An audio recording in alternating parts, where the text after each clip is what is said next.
अस्सलामुअलैकुम, welcome to my YouTube channel the light of knowledge. हम लोगों ने अपनी 10th क्लास की बियोलॉजी की सीरीज़ का चैप्टर नंबर 3 स्टार्ट किया हुआ था, जिसका नेम था कोऑर्डिनेशन एंड कंट्रोल, जिसमें हमने अपना एंडोक्राइन सिस्टम स्टार्ट किया हुआ था।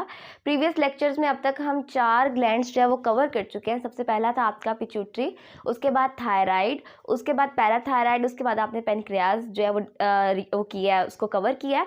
अब आप पढ़ने लगे अपने लास्ट 2 ग्लैंड, जिसमें आपका पहला है एड्रीनल और उसके बाद हम पढ़ेंगे गोनेड्स। ठीक है, एड्रीनल ग्लैंड्स वो ग्लैंड्स हैं जो कि हमारे पास किडनीज के ऊपर मौजूद होते हैं। ठीक है, आपने जब अपना किडनी वाला चैप्टर होमियोस्टेसिस पढ़ा था तो उसमें मैंने आपको बताया था रीनल वर्ड यूज ही किडनी के लिए होता है। तो एड्रीनल ग्लैंड्स वही ग्लैंड्स हैं जो कि किडनी के ऊपर मौजूद होते हैं। ये किडनी के ऊपर इस तरह कैप की फॉर्म में जो है वो ऊपर मौजूद होते हैं इनके। ठीक है, जिस तरह हमारे पास किडनी के को आउटर पोर्शन और इनर पोर्शन में डिवाइड किया गया था, इसी तरह एड्रीनल ग्लैंड के भी आउटर पार्ट होता है और इनर पार्ट होता है। आउटर पार्ट को हम क्या देते हैं, एड्रीनल कॉर्टेक्स, और इनर पार्ट को हम क्या देते हैं, एड्रीनल मेडुला। अगर आपको याद हो, आपने किडनी में भी यही कहा था, उसको रीनल कॉर्टेक्स और रीनल मेडुला कहा था। अब आप यहाँ एड्रीनल ग्लैंड पढ़ रहे हो तो आप इसको एड्रीनल कॉर्टेक्स और एड्रीनल मेडुला कह रहे हो।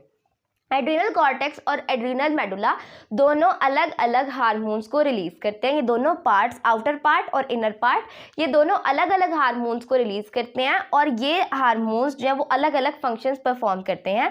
पहले हम देखेंगे कि हमने रीनल मेडुला कौन सा हमारा जो है वो हार्मोन जो है वो रिलीज कर रहा है। रीनल मेडुला आपके पास जो हार्मोन रिलीज करता है उसको कहते हैं एपिनेफ्रिन या एड्रीनलिन। ठीक है, एपिनेफ्रिन और एड्रीनलिन एक ही हार्मोन के 2 नाम हैं। ठीक है, तो एपिनेफ्रिन जो है वो क्या काम करता है, ये हमारी बॉडी में तब सिक्रीट होता है जब हमें स्ट्रेस या किसी इमरजेंसी सिचुएशन को सामना करना पड़ता है।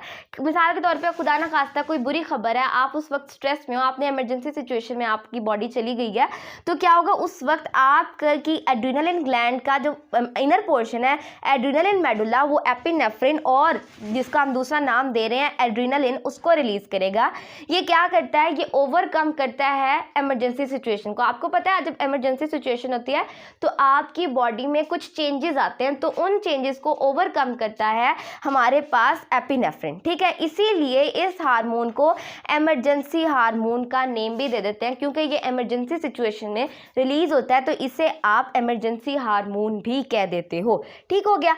उसके बाद आपके पास आउटर पोर्शन, जिसे आप एड्रीनल कॉर्टेक्स कह रहे हो, वो कौन सा हार्मोन रिलीज करता है, वो करता है कॉर्टिकोस्टेरॉइड। ठीक है, कॉर्टिकोस्टेरॉइड क्या करता है, कॉर्टिकोस्टेरॉइड का सबसे अहम काम ये है कि ये आपकी वाटर और साल्ट कंसंट्रेशन को मैनेज करने में आपकी हेल्प करता है, उनको बैलेंस रखता है।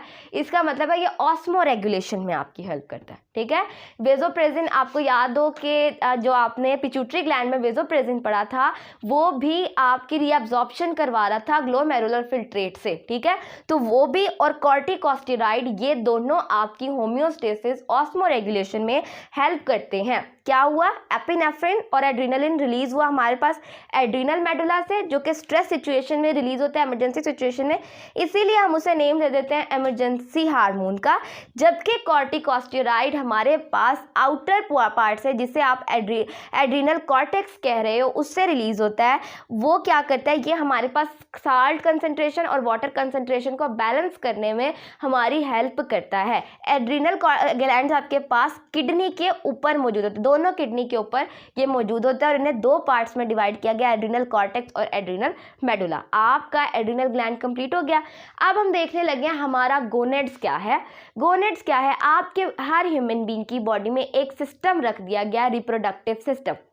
रिप्रोडक्टिव सिस्टम का क्या काम है, जिसमें डाइजेस्टिव सिस्टम का काम है कि वो आपकी डाइजेशन में हेल्प करता है। आपके सर्कुलेटरी सिस्टम का क्या काम है, वो आपकी ब्लड सप्लाई करता है पूरी बॉडी में।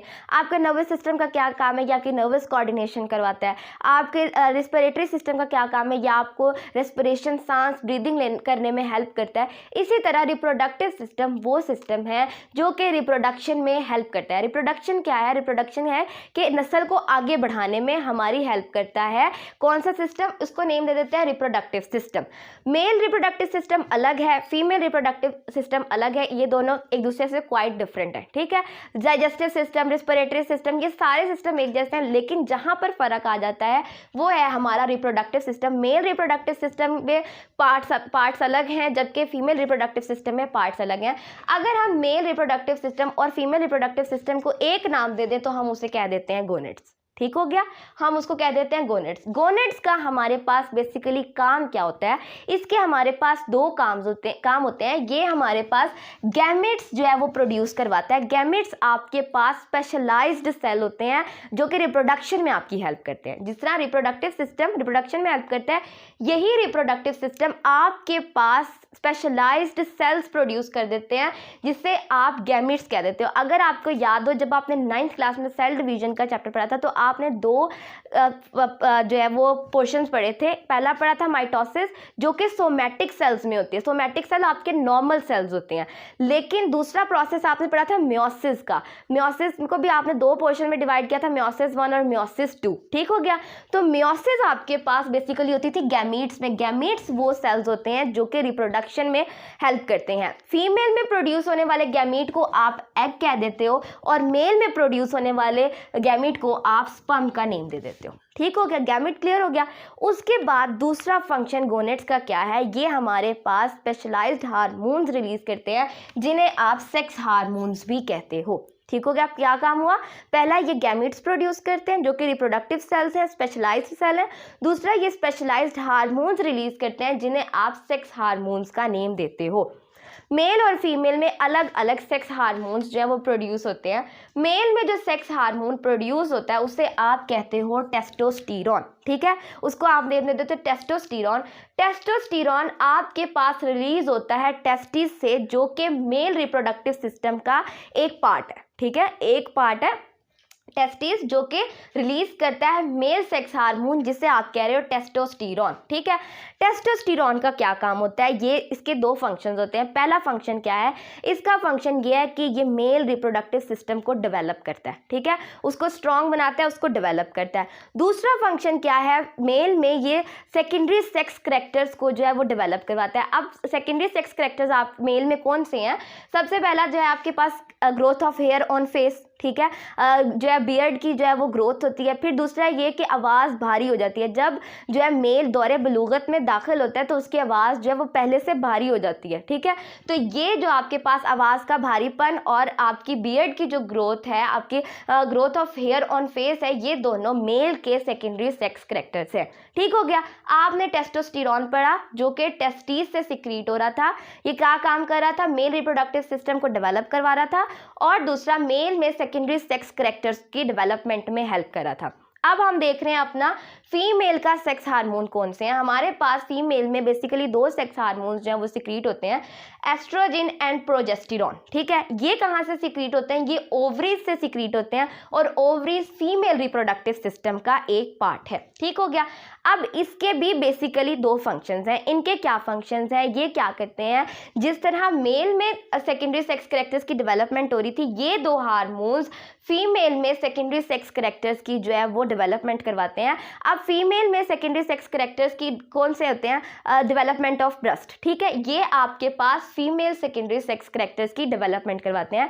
दूसरा इनका फंक्शन क्या है, दूसरा फंक्शन क्या ये है कि ये यूट्रस की शेप को मेंटेन रखते हैं ड्यूरिंग प्रेगनेंसी। ठीक है, प्रेगनेंसी में क्योंकि बॉडी की शेप चेंज होती है, तो साथ साथ जैसे जैसे बेबी की डेवलपमेंट होती जाती है, हमारे पास यूट्रस की शेप भी जो है वो चेंज होती रहती है। तो उस शेप को, जो पहले वाली शेप होती है, उसको मेंटेन रखने के लिए हमारे पास ये दो फीमेल सेक्स हार्मोन्स हेल्प करते हैं। तो आज के लेक्चर में आपने एड्रीनल ग्लैंड कवर किया, ठीक है, जो कि आपकी किडनी में मौजूद होते हैं।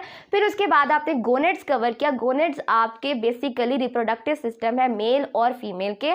अब ये दोनों अलग अलग जो हैं वो सेक्स हार्मोन्स रिलीज करते हैं, और इन दोनों सेक्स हार्मोन्स जो कि मेल और फीमेल में अलग अलग प्रोड्यूस हो रहे हैं, इनका अपना अपना एक स्पेसिफिक काम है। आई होप आपको मेरा वीडियो पसंद आया होगा। Thank you so much. अल्लाह हाफ़िज़।